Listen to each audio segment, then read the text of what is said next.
Good afternoon and welcome to the daily news analysis of Civil Service Institute, Pala. Let's look at the top stories of the day. Famous for its rhinos, 𝗬𝗓𝗏 records high diversity of grassland birds in survey. Lok Sabha members to soon mark attendance from seats using multimedia device.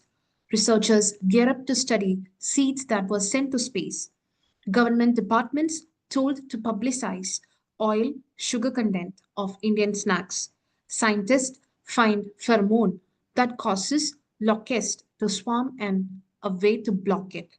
The importance of India and Europe walking in step.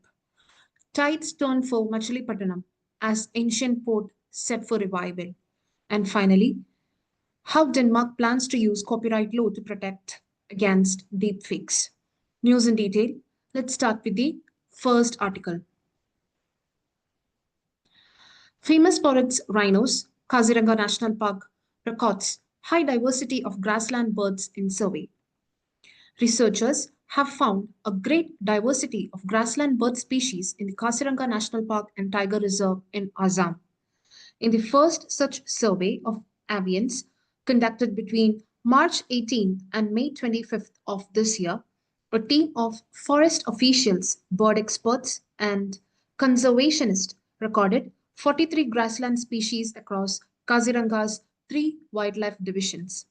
The survey report was released on Monday, marking a milestone in documentation and protection of grassland-dependent bird species in the Brahmaputra floodplains. 𝗬𝗏𝗏 is a mix of grasslands, forest lands, and wetlands.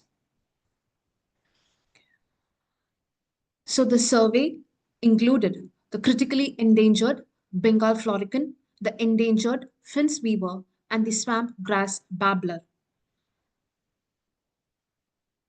In the other 40 species, 6 were in the vulnerable category. So please take note of all these birds. A question can be formed giving the name of a bird. For example, swamp francolin.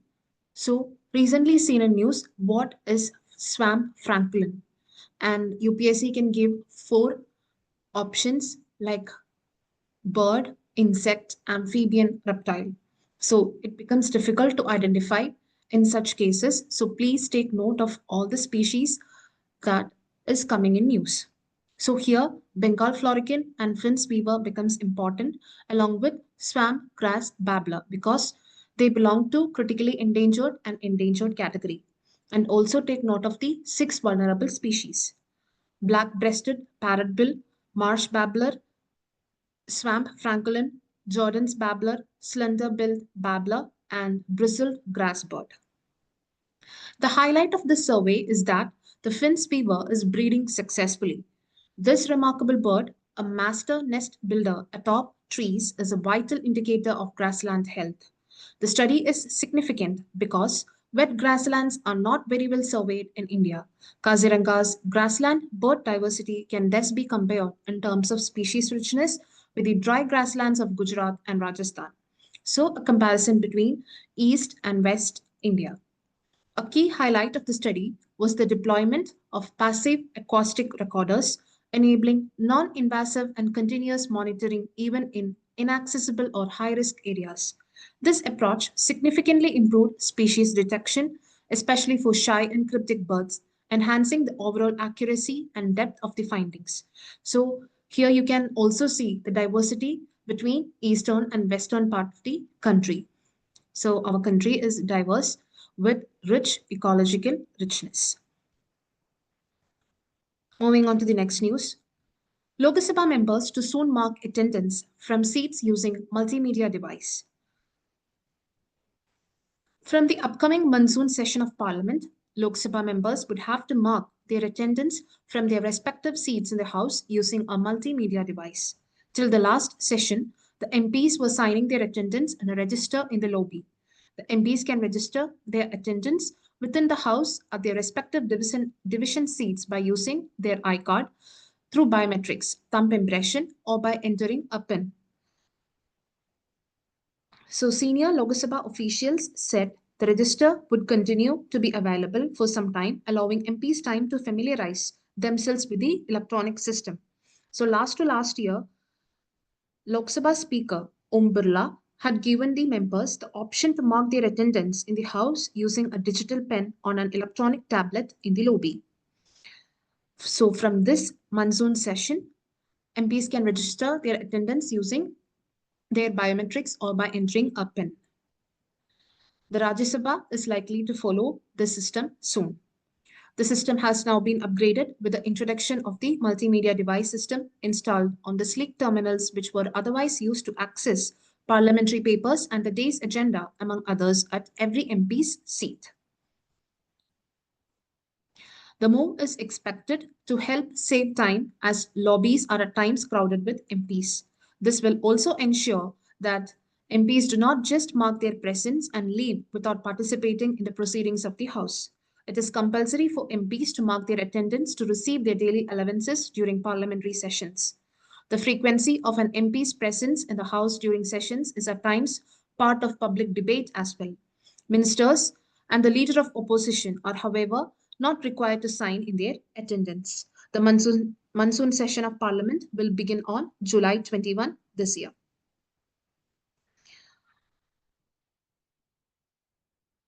Researchers gear up to study seeds that were sent to space.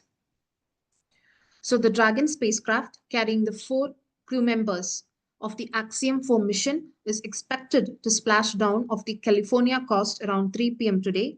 Shukla will undergo rehabilitation program for a week.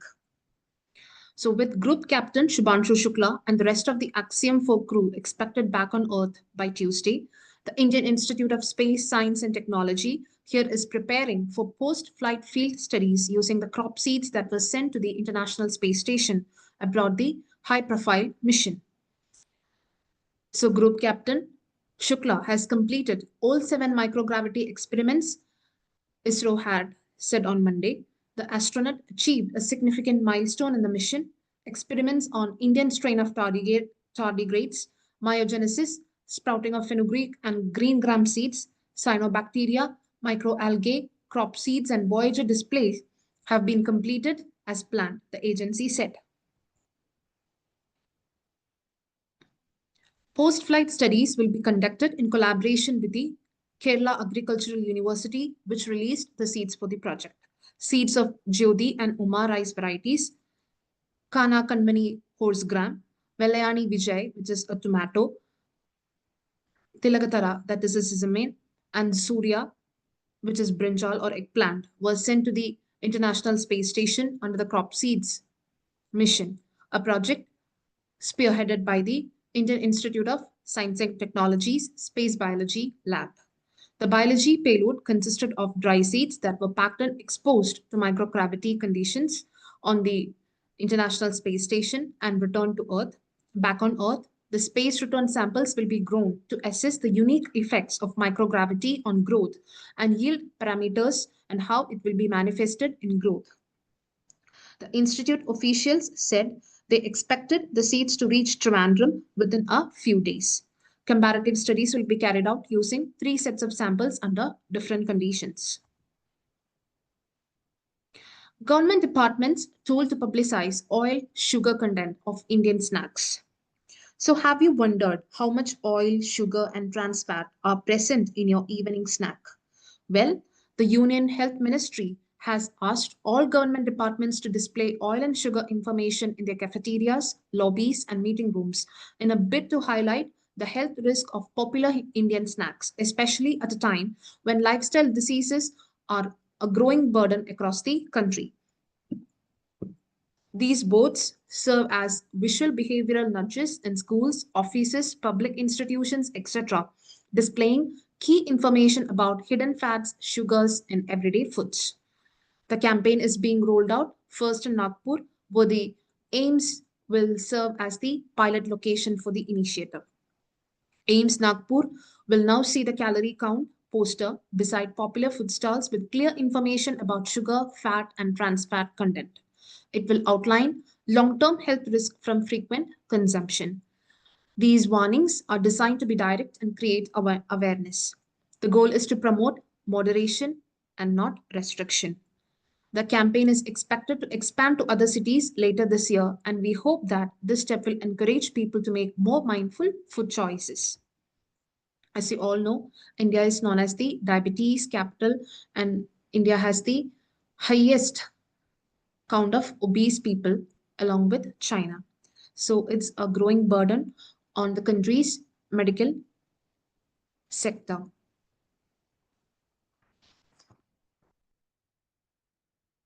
The government is also proposing a display of sugar and oil boards initiative to promote healthier dietary habits in various settings. The government department were also asked to promote healthy meals, physical activity like encouraging the use of stairs, organizing short exercise breaks, and facilitating walking routes. Coming to the science news, here scientists find pheromone that causes locusts to swarm and a way to block it. In a new proof of concept, researchers from the Institute of Zoology at the Chinese Academy of Sciences in Beijing have shown that it's possible to manipulate pheromones released by locusts to prevent them from swarming or engaging in group behavior that leads to feeding frenzy. In 2019-2020, a record number of locusts emerged in East Africa and eventually passed through Pakistan and India, making it the region's worst infestation in 25 years. The UN Food and Agricultural Organization has estimated that 1 square kilometer of swarming locusts, numbering about 40 million, can eat as much in a day as 35,000 people. Experts and farmers have tried to control locusts using synthetic pesticides, but unfortunately, they also damage the land, food security, and the environment, causing pollution. Thus, finding suitable, eco-friendly alternatives to pesticides has been an active area of research. The study offers potentially one of the earliest pollution-free solutions for locust control.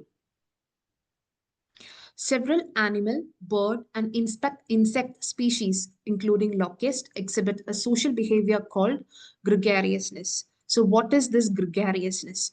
It helps them form societies in which large numbers of individuals work together instead of competing in order to survive.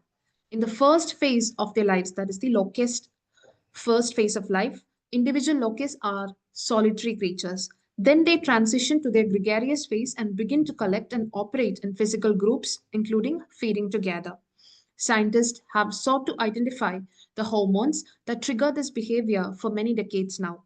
In fact, the same team behind the new study had identified a pheromone of interest called 4-vinyl-anisole, 4-VA, in 2020. After a locust eats food, it often emits large quantities of 4-VA from its hind legs.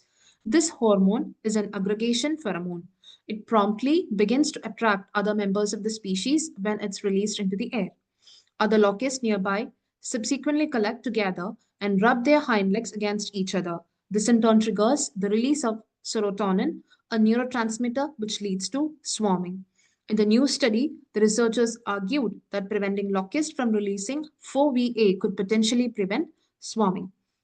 Human attempts to tame these swarms go back thousands of years, even it's mentioned in Bible, and have taken forms like creating noise, smoke, and even shooting arrows. The havoc they subsequently brought reminded the world to develop an effective control strategy. So let's hope this works out.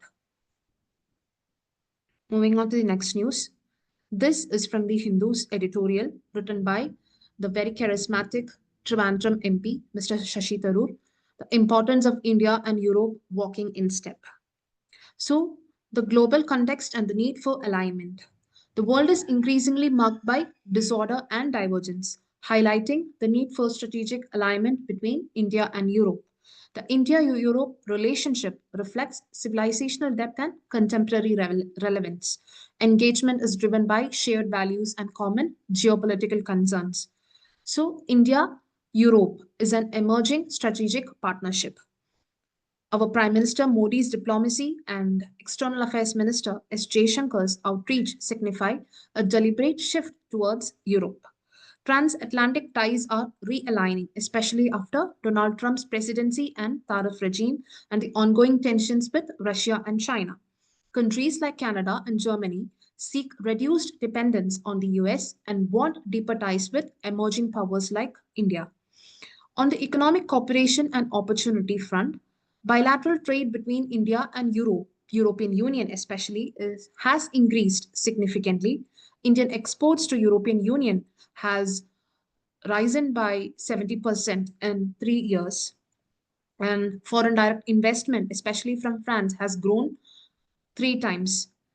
India-European Union Trade and Investment Agreement, FTA, talks have resumed, showing promise.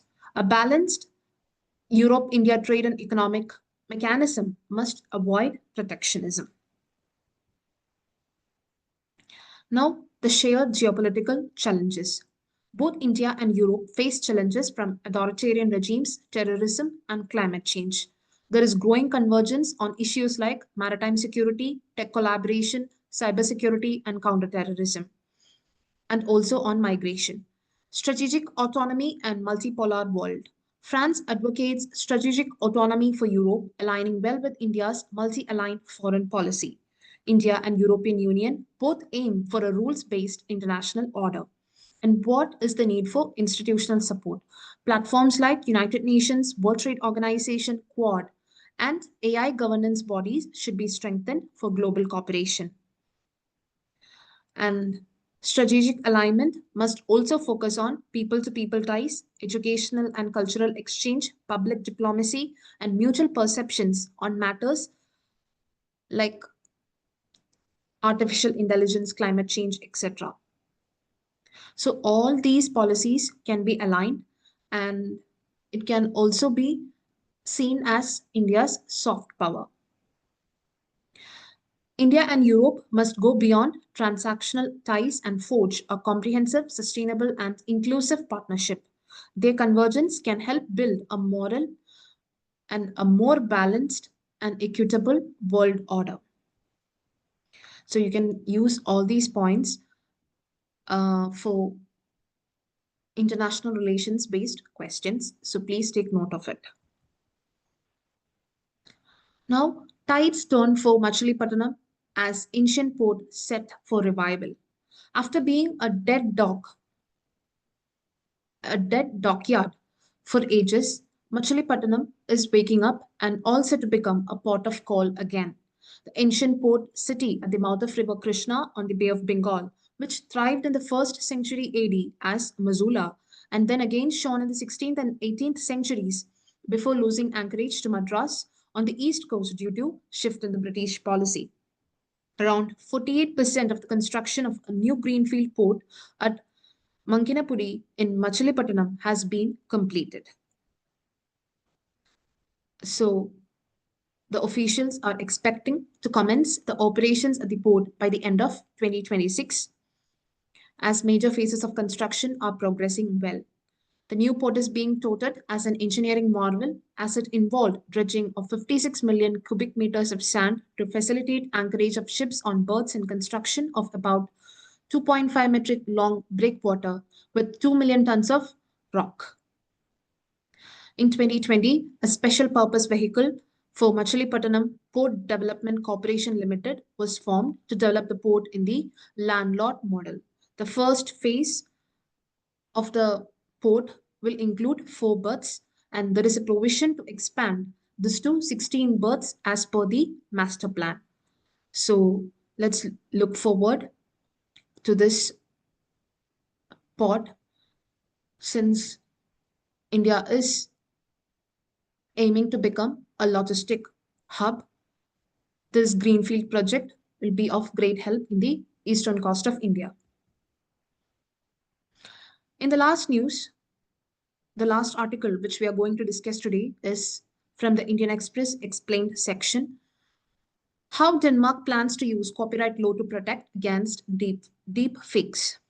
In what is a pioneering effort to tackle the rise of deep fake content, Denmark has proposed extending copyright protections to individuals, facial features, appearance, and voice. The proposed amendment to Denmark's copyright law will effectively make it illegal to share deepfake content of another person without their consent, empowering individuals to get such forgeries taken down from online platforms and seek compensation for their publication, similar to how copyright laws traditionally protect creative works. Now, what is a deepfake? Deepfakes are a form of synthetic media which depict believable and realistic videos, pictures, or audio of events that never happened.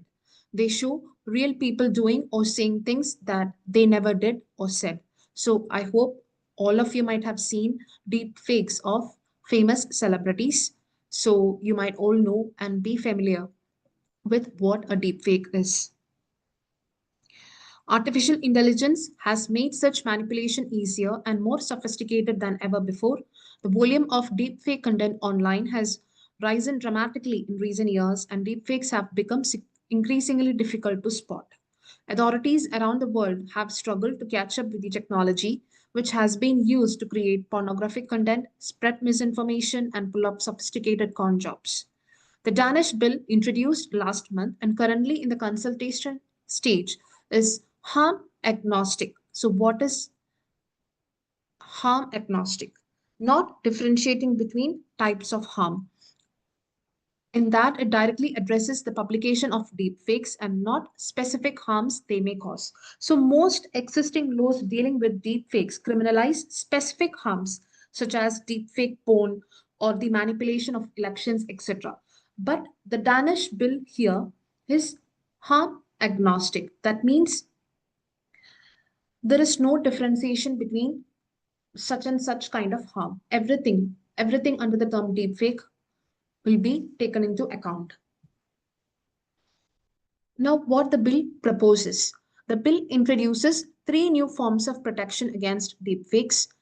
Imitation protection, which bars others from publicly sharing realistic digital recreations of a person's physical traits, facial features, voice, etc. Performance protection, that covers artistic performances such as nonverbal or improvised act that may not meet the usual copyright thresholds. And protection for performing artists, specifically targeting digital mimicry of musicians, actors, performers, etc. The most notable here is the protection extended to ordinary individuals.